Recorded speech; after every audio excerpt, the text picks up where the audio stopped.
Hello students, so in the last class you learned about the Shannon-Hartley's theorem, right, or also called as the Shannon's third fundamental theorem. Okay, according to the theorem, the equation for the channel capacity for a signal with having a white additive Gaussian noise, the channel capacity C is equal to B log 1 plus S by N bits per second. That is what we have studied in the last video. Okay, so here as you all know, in that equation, in that very same equation, there is a B and there is an S by N, right? That same equation, C is equal to B log 1 plus S by N. So there is a B and there is an S by N. B is the bandwidth and S by N is the signal to noise ratio, and that is what we are going to speak about in this class. In this video we are going to learn about the trade-off between these two parameters, that is bandwidth and signal to noise ratio, in that particular equation, that is C is equal to B log 1 plus S by N, in that equation. Okay, so one of the important concept from Shannon-Hartley's law is the exchange of bandwidth with signal to noise ratio. Okay, one of the aspects that you can understand is the trade-off between bandwidth and signal to noise ratio. So for that, before moving on into the trade-off, before discussing that, we will just assume that the power spectral density of white Gaussian noise, that is represented by Sn of f, is a two-sided. Okay, two-sided means it goes both on the negative values of frequency as well as on the positive values of frequency. Okay, it is two-sided and it is a constant of value n0 by 2. It has a constant of value n0 by 2 and its bandwidth is B hertz. That is, it is from, which means that the power spectral density is varies from minus B to plus B, and its power spectral value, the power spectral density value is n0 by 2. Okay, so in this particular power spectral density, if you want to find the noise power, you need to find the area between from minus B to plus B. You need to find the area. Okay, so therefore the noise power is equal to, here the length is 2B, here the height is n0 by 2, so therefore the area is 2B into n0 by 2. Therefore the noise power of this additive white Gaussian noise, the noise power is given by n0 by 2 into 2B. 2 and 2 will cancel, so you will get n0B. Therefore the noise power is equal to n0B, where B is the bandwidth and n0 by 2 is the value of the power spectral density from minus B to plus B. Okay, so this is the value you have got. So that is, here you can say that the noise power is directly proportional to bandwidth, right? The noise power is directly proportional to the bandwidth B. Okay, so now we are going to move into the trade-off. Okay, so in order to make you understand the trade-off, okay, in order to maintain, what I want to do is I am going to give a particular set of values to my bandwidth and to my signal to noise ratio. Okay, and then I will find the channel capacity. Okay, and then in order to maintain the same channel capacity, I'm going to change the values of my bandwidth and my signal to noise ratio. Okay, now look over here. We already know that according to Shannon-Hartley's law, the channel capacity C is given by C is equal to B log 1 plus S by N. Okay, now what I'm going to do is that I'm going to substitute my signal to noise ratio value as 7. That is, let it be S1 by N1. So S1 by N1 is equal to 7 and my bandwidth is 4 kilohertz. That is B1, okay, is equal to 4 kilohertz. In that case, then what is my channel capacity? Channel capacity is equal to, C is equal to 4 kilohertz, right? So it will become 4000 into log of 1 plus 7. Log 1 plus 7 is 8. So log 8 to the base 2 is 3. So this is 4000 into 3, which is equal to 12,000 bits per second. Okay. Now what I'm going to do is I'm going to increase my signal to noise ratio and decrease my bandwidth. Okay. So my latest signal to noise ratio now becomes 15. That is, S2 by N2 is equal to 15 and B2 is equal to 3 kilohertz. That is, my bandwidth has decreased from 4 kilohertz to 3 kilohertz. That means the difference is 1 kilohertz, right? Which is nothing but 25% reduction, which means my bandwidth has been reduced by 25%. Okay. So in that case, what is my channel capacity? Here it is 3 kilohertz. So which means it is B log 1 plus S by N, right? So B is 3000 into log of 1 plus 15. And 1 plus 15 is 16. So log 16 to the base 2 is 4. So 3000 into 4 is 12,000 bits per second. Which means I have successfully maintained the same channel capacity. And how did I maintain that? By increasing the signal to noise ratio and decreasing the bandwidth. That is, my decrease in bandwidth is exactly by 25%. Okay. So in that case, which means in order to maintain the same channel capacity, okay, if I want to maintain the same channel capacity and if I have decreased my bandwidth by 25%, then what was my increment in my signal power? See, if you look over here, which means we get the same channel capacity as before, then S1 by N1 is equal to 7.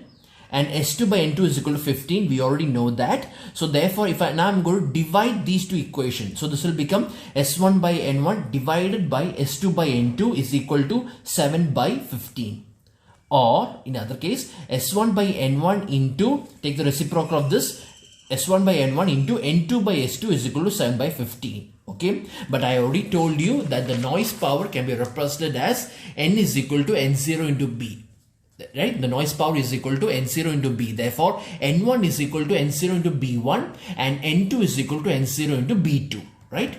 So therefore, S1 by N1 is replaced by N0 into B1 and N2 is replaced by N0 into B2 by S2. So S1 by N0 B1 into N0 B2 by S2 is equal to 7 by 15. Okay. N0 and N0 will cancel each other. So you have only S1 by B1 into B2 by S2 is equal to 7 by 15. But B1 we already know it is 4 kilohertz. And B2 we already know it is 3 kilohertz. So it will become S1 by 4000 into 3000 by S2. The 3 zeros will cancel each other. So it will become S1 by 4 into 3 by S2 is equal to 7 by 15. In other words, here this 4 will be combined over here. So it will become 7 into 4 and here it will become 15 into 3. 7 into 4 is 28. 15 into 3 is 45. So it will become S1 by S2 is equal to 28 by 45. Or in other words, my new signal power S2 is my new signal power, right? The latest signal power S2 is equal to 45 by 28 of my original signal power. 45 by 28 is 1.607. So which means S2 is equal to 1.607 times my original signal power. 1.607 means how much percentage it is? It is 160.7% of S1, right? Or in other words, it is 60.7% has been increased. Which means if you want to, for a 20% bandwidth reduction, if you want to maintain the same channel capacity, okay, for a 25% bandwidth reduction, if you want to maintain the same channel capacity, then you need to boost up the signal power. You need to amplify or increase the signal power by 60.7% increment. Okay, that is, this means that if you reduce the bandwidth by 25%, then we should increase the signal power by 60.7% to maintain the same channel capacity. This is what we meant by the signal to noise ratio to bandwidth trade-off. That is, in order to maintain the same channel capacity, we have to decrease the bandwidth, and if we decrease the bandwidth, then we have to increase the signal to noise ratio, or we have to increase the signal power. Okay. So you can explain the same concept using what we call as the B by C versus S by N graph. Okay, B by C means bandwidth by channel capacity versus signal to noise ratio graph. Okay, and how we implement this graph is using the same equation. We already know that channel capacity C is equal to B log 1 plus S by N, right? So what I will do is I will simply put the C over here in the other side. So this will become B by C log of 1 plus S by N is equal to 1. which means whatever the value of my signal to noise ratio is, the value of B by C can be calculated using this equation. And from this equation, for different values of signal to noise ratio, okay, for different values of signal to noise ratio, that is from signal to noise ratio when it is equal to 0.5, when it is equal to 1, when it is equal to 2, when it is equal to 5, when it is equal to 10, when it is equal to 15, when it is equal to 20, and when it is equal to 30. For different values of signal to noise ratio, I found the corresponding the bandwidth by channel capacity ratio, B by C ratio. So which means that what I meant is that if the signal to noise ratio is 0.5, then B by C is equal to 1.71. If the signal to noise ratio is 1, then my B by C is equal to 1. If the signal to noise ratio is 2, then B by C is equal to 0.63, and so forth. Which means, in other words, what I meant is that take in the first case, 1.7 log of 1 plus 0.5 is equal to 1, or 1 plus log of 1 plus 1 is equal to 1. You can check, you can cross check yourself to see if this is correct or not. 0.63 log of 1 plus 2 is equal to 1, and so forth. Okay, so like that I have found for different signal to noise ratio, I found the corresponding B by C values, B by C ratio values. Okay, so what I'm going to do is that I'm going to take a graph. Okay, I'm going to take a graph. I will mark the x-axis and my y-axis. My x-axis is my signal to noise ratio, and my y-axis is my B by C values. Okay, this values. So this is my x values I'm going to mark on the x-axis, and this is the values on the y-axis. So when I mark this graph, I will get the corresponding diagram over here. This graph is what you call as the bandwidth to signal to noise ratio trade-off graph. Okay, and if you look over here, this is exactly an exponential decrease, right? It's an exponential decrease, and also these points that I have marked over here represents the points on the table. Okay, these points are those very same points that I have marked over here. So when I joined the line, this is the graph I got, right? It goes over here and keeps decreasing. Just observe this graph very carefully. That is, over here it has a rapid change, right? It changes rapidly. That is the ratio, right? This ratio over here changes rapidly over this point, and from here onwards the ratio remains constant, right? As that means when the signal to noise ratio is low, right? When the signal to noise ratio is low, the B by C ratio decreases rapidly, right? Or it changes rapidly, right? But for a high signal to noise ratio, then my bandwidth my B by C ratio almost remains constant, right? This is what I am trying to explain over here. That is, if the signal to noise ratio is small, okay, that is over here. If the signal to noise ratio is small, then we already know, right? That is C is equal to B log 1 plus S by N. So if the signal to noise ratio is small, then in order to maintain the same capacity, what you need to do is simply increase the value of bandwidth. That is what this graph actually means. This part of the graph actually means. Okay, that is, if you have a smaller signal to noise ratio, then we already know that C is equal to B log 1 plus S by N, right? So if S by N is small, then you can still maintain the channel capacity by increasing the value of B, right? By increasing the value of B.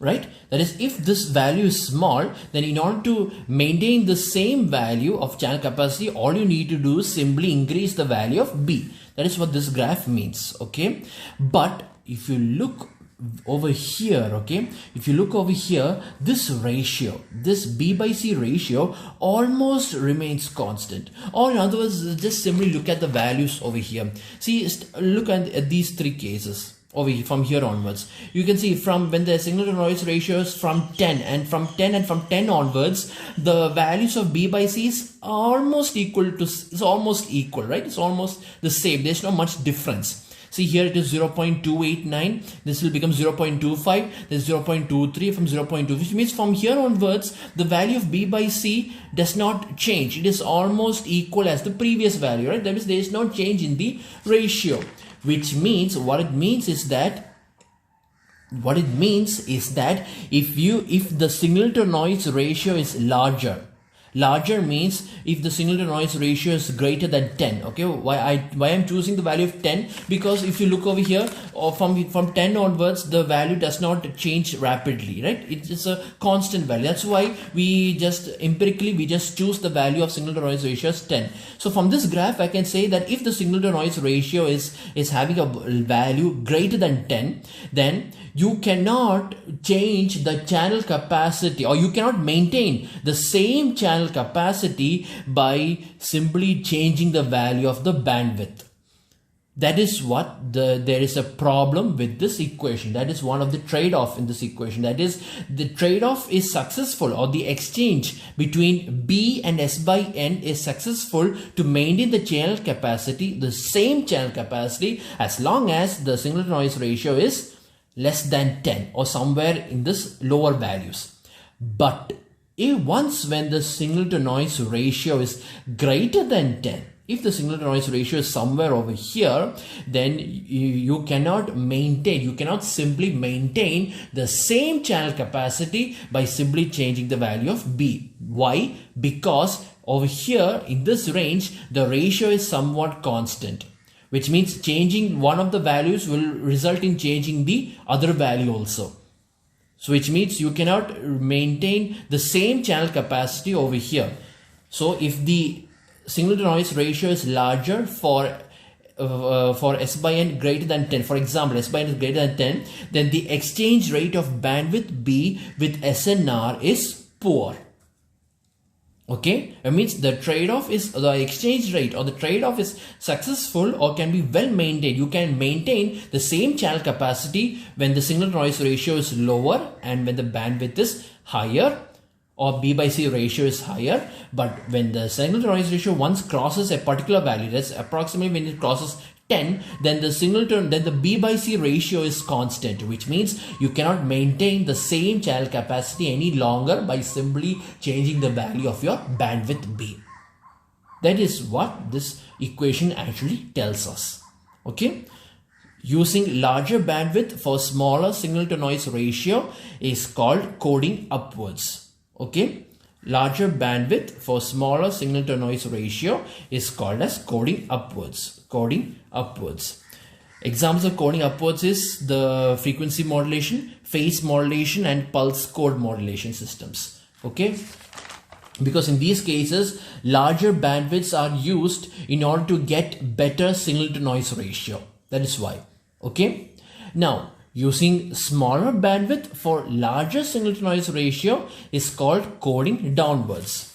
Okay, smaller bandwidth for larger signal to noise ratio is called as coding downwards. And examples of coding downwards is the pulse amplitude modulation, that is multi-level discrete pulse amplitude modulation, where the bandwidth reduction depends on the signal power available. Okay, so for a wideband systems with having signal to noise ratio much greater than 1, I can say that channel capacity C is equal to B1 log of 1 plus S1 by N1. And since I'm maintaining the same channel capacity, my new bandwidth and my signal to noise ratio will also be given by B2 log 1 plus S2 by N2, such that both of them will have the same channel capacity. So that means these two part of the equations are same. Or in other words, log of 1 plus S2 by N2 is equal to B1 by B2 log of 1 plus S1 by N1. Right? So we know this is a constant. So this constant of a log into a logarithm function will become a log function of its power. So therefore, log of 1 plus S2 by N2 is equal to log of 1 plus S1 by N1 raised to B1 by B2. Remove the log function, it will become 1 plus S2 by N2 is equal to 1 plus S1 by N1 raised to B1 by B2. Okay. So for a higher, we already know that S1 by N1 is much greater than 1. So if it is much greater than 1, then this equation can be rewritten as S2 by N2 is approximately equal to S1 by N1 the whole raised to B1 by B2. Okay. This is in the case of a wideband systems. That is, we can predict an exponential improvement in the signal to noise ratio with the bandwidth. Okay.